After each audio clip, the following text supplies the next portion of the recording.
నిదురలో నీ కల చూసి తుళ్ళిపడిన ఎదకి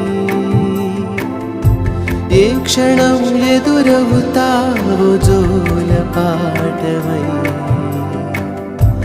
ఆకలని అడగక ముందే నోటి ముద్దు నువ్వై ఏ కథలు వినిపిస్తావో జాబిలమ్మ